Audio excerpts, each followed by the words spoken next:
la República Dominicana, Raisa Thunig Picardo. How does a young woman from Toms River, New Jersey, attending Little Rider University, get a chance to go compete at a high international level? Obviously, this program's very much boosted as of late with the likes of yourself, but still small environments, getting a chance to go compete at a big level. How's that happen? Just the fact that last year we were able to compete at a lot bigger meets than just meets that are around Rider University. We competed in Miami, and I think that was the first step to getting Rider's name out there, because a lot of people didn't really know us that well, and when they saw us in Miami, you're like, oh, like Rider, didn't know you guys were actually good. Yes, we actually are good.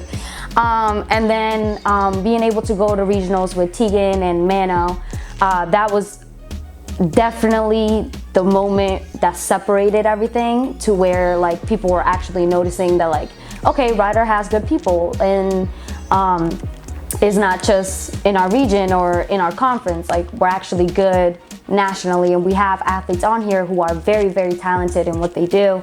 But yeah, just that meet, really, regionals in Miami, and obviously me jumping 6'13" here was really what set me apart and shine light on myself, to where the DR team was able to take recognition and see my potential.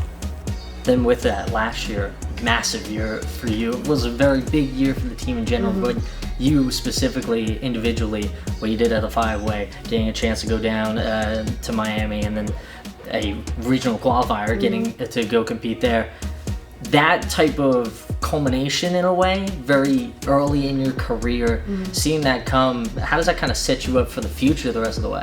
I'm gonna be completely realistic with you. Having that happen last year was a complete blessing, and honestly, like, it was nothing I was ever thinking that I was capable of doing, so it definitely brings my expectations a lot higher than what I thought I could do. So now, like, the expectations that we have now for competition and like the goals that we have now are completely different than what they were a year ago.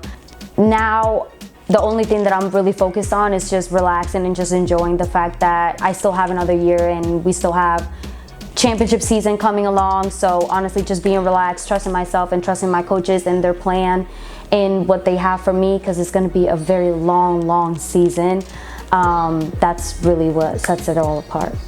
Getting a chance as 20-year-old to go and be around these high-level athletes, you're still in your collegiate career, that kind of strengthens you going the rest of the way here at Riders. Oh, 100%. Like, even last year when like going to a meet, like we went to Miami, and going to a meet like first rounds regionals for NCAAs, even just going to those type of meets, like, really brings out your perspective on how big collegiate, and also like going to the under 23 NACA games, like meets like that really show you like different aspects of track and field. Like, it makes your view so much bigger than just like the meets that we have here.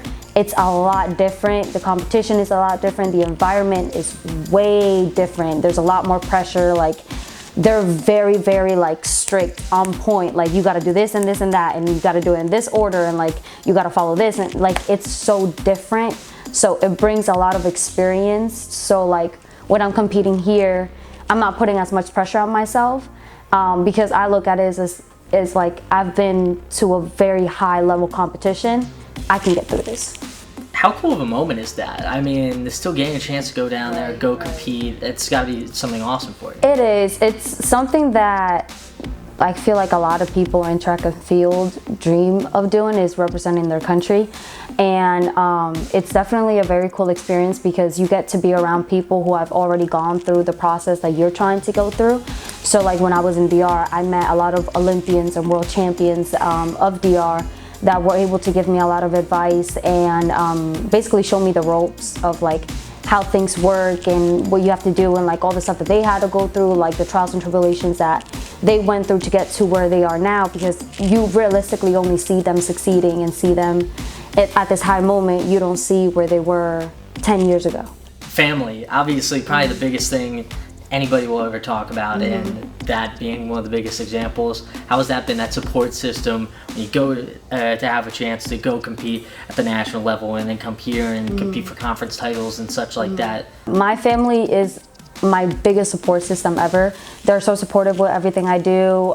They always tell me their inputs on certain situations, like when it came to going to Costa Rica and even flying to DR literally mid-season. I really did take a moment, like I listened to their input on things, and they really helped me make a lot of decisions. Like if it wasn't for my parents, I would not be in the place that I am right now, where I get the liberty to basically now travel anywhere I want and compete. They're always there. Like they never miss, they haven't missed an international meet since I've been on the DR team, and it's honestly a blessing to have them there while I'm competing.